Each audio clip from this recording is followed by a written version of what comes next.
this. You just stay down. Hi, John.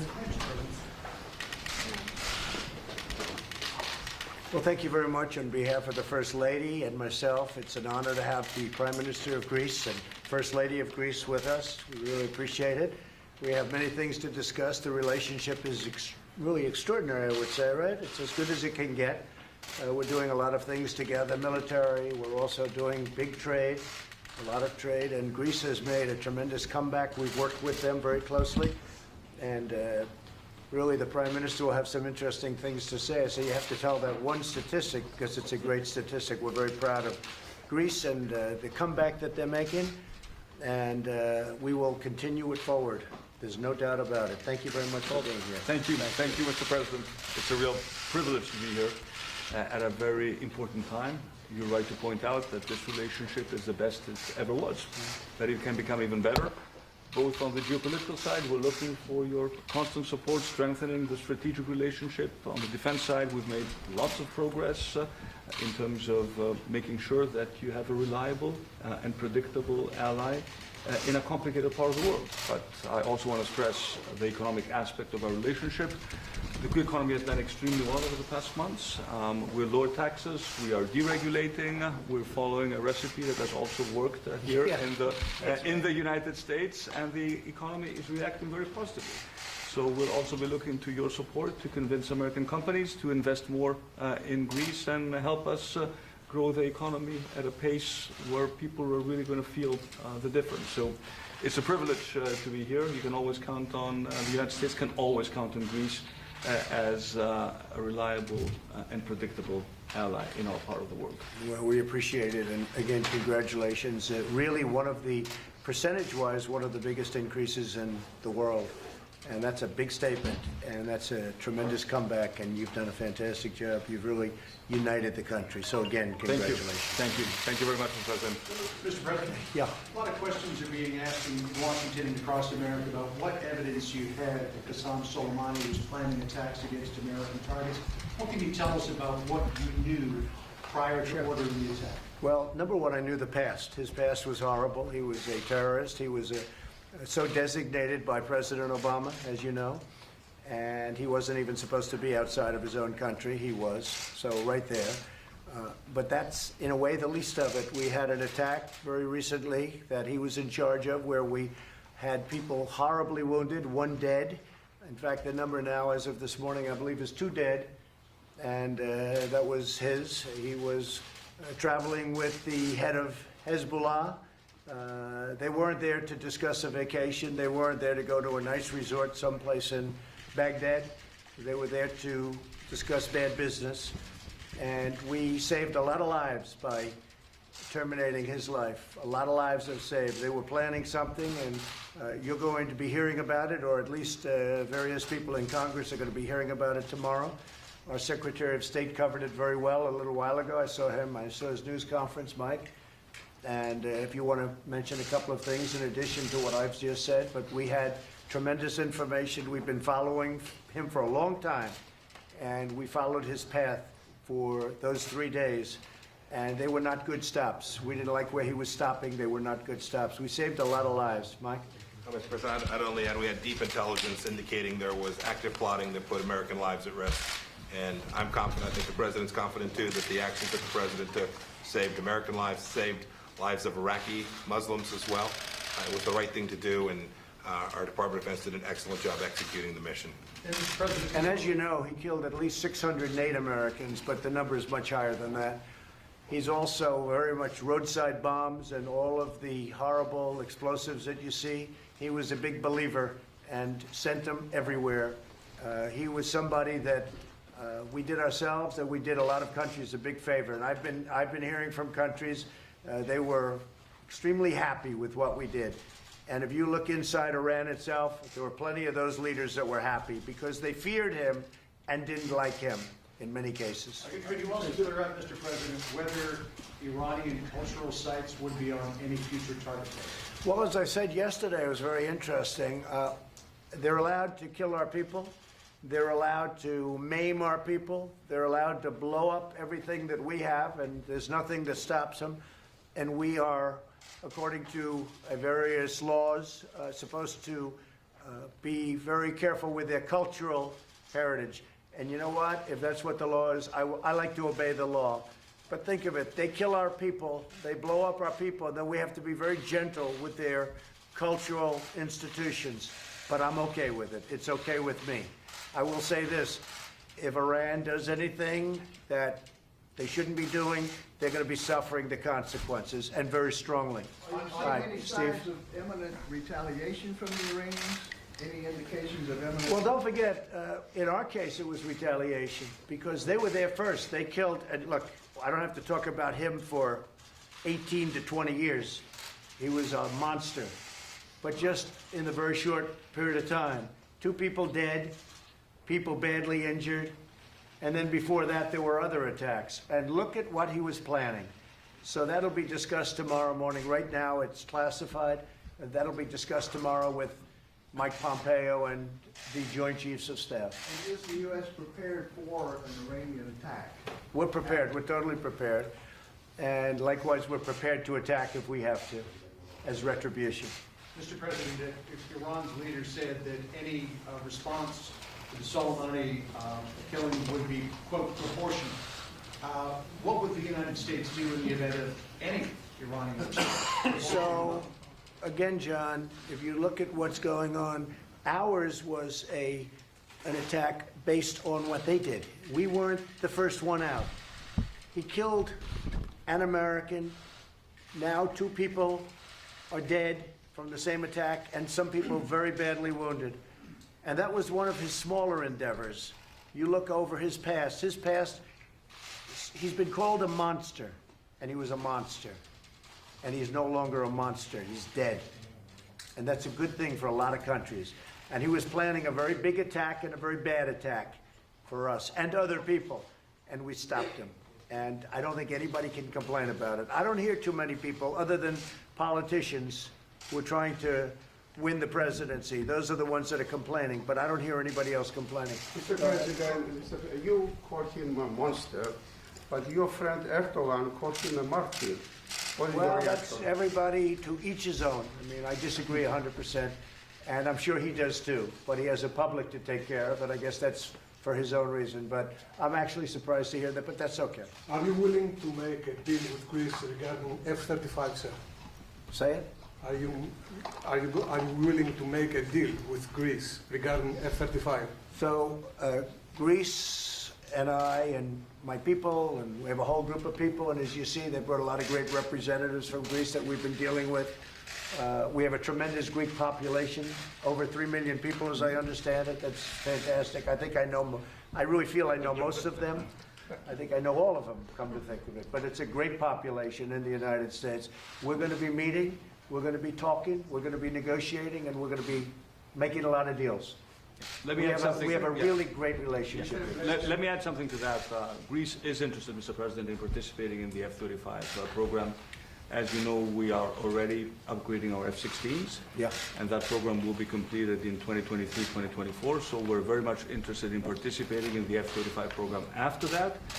And I'm sure that the U.S. will take into consideration the fact that this country is coming out of an economic crisis in terms of structuring the program in the best possible way for my country. That's true. And, you know, they just signed a very big renovation of existing aircraft. They have great aircraft, but it's gotten a little bit tired. And they've done a renovation that's going to bring it up to brand new. And we look forward to doing that. A couple of our great companies are doing it. How do you feel about the idea of supposed withdrawal from Iraq being a possibility? Isn't that something Soleimani actually wanted all these years? Well, it's something that I want too. I mean, eventually they have to be able to defend themselves and take care of themselves. And it's something ultimately that I want to see. We don't want to be there forever. We want to be able to get out. I didn't want to be there in the first place, to be honest, and everybody knows that. That was when I was a civilian, I said it. But we were there, and they made a decision, and I disagreed with that decision very strongly. But we're there now. We've done a great job. We've gotten rid of the caliphate. 100% of the caliphate is gone, and which is ISIS. We have thousands of ISIS prisoners that we're keeping right now under lock and key, and we want Europe to take many of these prisoners because they came from Germany, France, and other places. Probably a few from Greece, in all fairness. Well, none from Greece so far. You're lucky. You're lucky. But we have a lot of people right now in prison, ISIS fighters that are tough fighters, and they are where they should be. So I think we've done a fantastic job, but eventually we want to be able to let Iraq run its own affairs, and that's very important. So at some point we want to get out, but this isn't the right point. The other thing is, if we do get out, you know, we've spent a tremendous amount of money on building airports and building, it's one of the largest embassies we have in the world, Mike. And we want to be reimbursed for the various costs that we have had, and they're very significant, but we'll work something out. And I talk sanctions, but I'm only talking sanctions if we're not treated with respect. We have to be treated with respect. With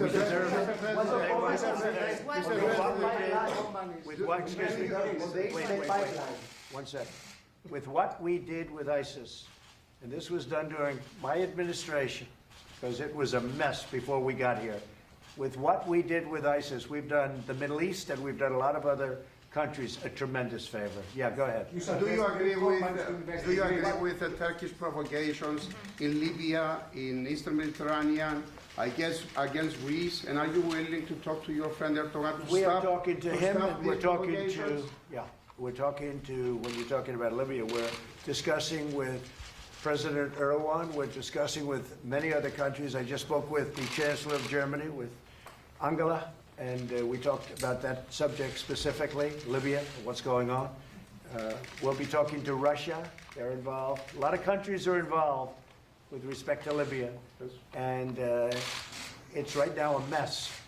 But there are a lot of countries, and they all want to know where we stand, and they do know where we stand. We have a very distinctive stand, and we have meetings set up, and we're going to see if we can work out some kind of a plan for peace. Mr. I President, think it's important. Mr. President, can I just make one point, please? One point on this issue. I think it is important to point out that the agreement signed between Turkey and Libya infringe upon Greece's sovereign rights and essentially cause great concern and instability in a region which is already highly problematic. So we'd be very much looking to your support to make sure that these types of provocative agreements are not being put into place. And I think we should refrain in general in the Eastern Mediterranean for any sort of activity that inflames passions and that doesn't, promote regional peace and security. So we'll be very much looking forward to your support on this issue, because it is a very important issue for my country. Mr. President, the Iraqi government says it expects U.S. forces to leave the country after the letter that it received, General Mark Miller said, by mistake yesterday. What do you say to the Iraqi government about the possibility of U.S. forces leaving based on that letter? Well, I don't know anything about that letter. The letter was sent, and I understand it was an unsigned letter. So I could maybe let Mike speak to it. I don't know if that letter was a hoax or was it unsigned or what. The letter itself was a mistake. I think the Department of Defense has spoken that it was a mistake. It wasn't intended. But the Iraqi government is saying they're taking you at your word. They expect U.S. forces to leave. Well, I think it's the worst thing that can happen to Iraq. If we leave, that would mean that Iran would have a much bigger foothold, and the people of Iraq do not want to see Iran running the country. That I can tell you. So we'll see how it all works out. I know it's going to work out well for us, because at some point we want to be able to get out. We want to bring our soldiers back home. I will say that we have had tremendous support from the people of Iraq, appreciating what we've done, and they don't want to see Iran go into Iraq. But they're neighbors, and over a period of years, something will happen. We'll see what that is. But what was said yesterday, I didn't know about. I really don't know about it. What is that, Mike? What exactly was it? I just know that there was a draft letter that was A sent out draft by unsigned. unsigned letter. And the media knew that, was, so, they but knew don't it. like to say that. Yeah. The Iraqi people understand that we're there to help them stand up their sovereignty. The Iraqi people were not happy when the suggestion was made yesterday that we were thinking about leaving at some point. They were not happy, but at some point we will want to leave. Mr. President, you didn't answer the question. Steve, go ahead. Are you ready for the Senate impeachment trial? What? Are you ready for the Senate trial? Yeah, whatever it is, it's a hoax. The impeachment is a big hoax. It's become a laughing stock all over the world. There was nothing done wrong. The two articles that were sent are not even serious, and by the way, they're not a crime. The Republicans voted approximately 196 to nothing. This was not supposed to be partisan. It was never meant that way by, as they would say, the founders. It's turned out to be a totally partisan hoax, witch hunt. And frankly, it's been going on from before I came down the escalator with our great First Lady. I mean, this has gone on for 3 years, and probably longer than that. And it'll be very interesting when the final tabulation is set and when the facts are released, because a lot of people are working on those facts right now. It's a big deal. It's in many ways the greatest hoax ever perpetrated on our country. It's one of the great hoaxes ever. It started with an illegal document that turned out to be false, the fake document that you know so well, the dossier as they call it. And it went on from there. It was set up by a bunch of dirty cops and others, working with the DNC, working with the Democrats. And from the day I ran, from the day I was elected, and probably before that substantially, not probably. If you look at the insurance policy was long before that. So that means before I ever got elected, they were working on something that's so illegal. So I assume that will be announced at some point into the future, and hopefully not too far into the future. And the impeachment story is, it's just a continuation of the same. It really is a shame that we can't focus on all of the things. You know, we talk today about Iran, we talk about Iraq, we talk about economic development. We have the greatest stock market we've ever had in the history of our country. We have the greatest economy that we've ever had in the history of our country. We're setting records, unemployment records, employment records also. We're going to have almost 160 million people working. And that we have to work on this partisan scam is really a shame. That we have to take time is a shame. All right, that's about it. Yeah, go ahead. Will you be okay if John Bolton testifies? He indicated yesterday that he would if he is subpoenaed. Well, that's going to be up to the lawyers. It'll be up to the Senate, and we'll see how they feel. He would know nothing about what we're talking about because, if you know, the Ukrainian government came out with a very strong statement, no pressure, no anything, and that's from the boss. That's from the president of Ukraine. The foreign minister came out with a statement that was equally as strong. And frankly, if you look at it and you look at everything, all they have to do is read the transcripts. You take a look, not just at one, you take a look at 2 transcripts. They were absolutely perfect. There was absolutely nothing done wrong. There was no false statement. And it's crazy that it's gotten to a point where you look, Ukraine, the president of Ukraine said there was no pressure whatsoever. There was no pressure on his country whatsoever. And by the way, in terms of the money, it got there 2 or 3 weeks ahead of schedule, long before it was supposed to be there. There was absolutely nothing done wrong. The one thing I look at is corruption, and the other thing I look at is why isn't France, and why isn't Germany, and maybe I could say why isn't Greece? But why aren't all of these countries, why aren't they paying? Why is it always the United States that has to pay? And I said that very strong. In fact, it's in the transcript, but the press doesn't cover it. Why is it that the United States pays? And it affects Europe far more than it affects the United States. So why isn't it that France, Germany, and all of those countries in Europe that are so strongly affected, why aren't they paying? Why is it always us? That's one question. And the other question is always about corruption. We're sending all of this money. Where is it going? Where is it going? And the president, by the way, got elected on anti-corruption, and I think he's going to do a great job. But I appreciated his statement. He's made it many times. No pressure whatsoever. Thank you all very much.